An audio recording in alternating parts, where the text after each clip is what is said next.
హైదరాబాద్ పద్మారావు నగర్లో ₹1,30,00,000 చేపట్టనున్న CC road పనులకు కేంద్ర మంత్రి కిషన్ రెడ్డి, ఎమ్మెల్యే తలసాని శ్రీనివాస్ యాదవ్ శ్రీకారం చుట్టారు.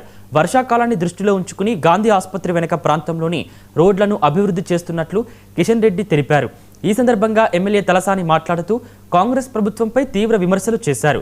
గత 10 ఏళ్లలో జరిగిన అభివృద్ధితో పోలిస్తే ప్రస్తుతం ప్రజలు తాగునీరు, విద్యుత్ తదితర సమస్యలు ఎదుర్కొంటున్నారని ఆరోపించారు.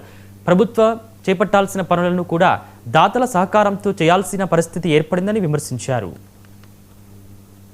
10 సంవత్సరాల పరిపాలనలో అద్భుతాలు చేసింది. ఇప్పుడేమో అన్ని కొత్త రోజు పార్కులో ఒక కమ్యూనిటీ హాల్ కట్టాలంటే పార్కులా కట్టడానికి వీలు లేదు. అప్పుడేమో మన గవర్నమెంట్ ఉన్నప్పుడు మనం ఏం చెప్తా చేసేసి అప్పుడు పార్కు లేకపోతే ఇంకోటి అని మాట్లాడారు. బ్రహ్మాండంగా మన ప్రాంతానికి మంచినీటి సదుపాయం కానీ, కరెంటు కానీ, ఇవన్నీ 10 ఏళ్లలో లేనటువంటి ప్రాబ్లమ్స్ అన్నీ కొత్త వస్తుంది. ఎందుకంటే పరిపాలన చేత కానప్పుడు, ప్లానింగ్ ప్రాపర్గా లేనప్పుడు ఈ సమస్యలన్నీ వస్తాయి. సరే, మనం అనుకున్నా కాదనుకున్నా కానీ అవునన్నా లేదన్నా కాంగ్రెస్ ప్రభుత్వం వచ్చి కూర్చోండి.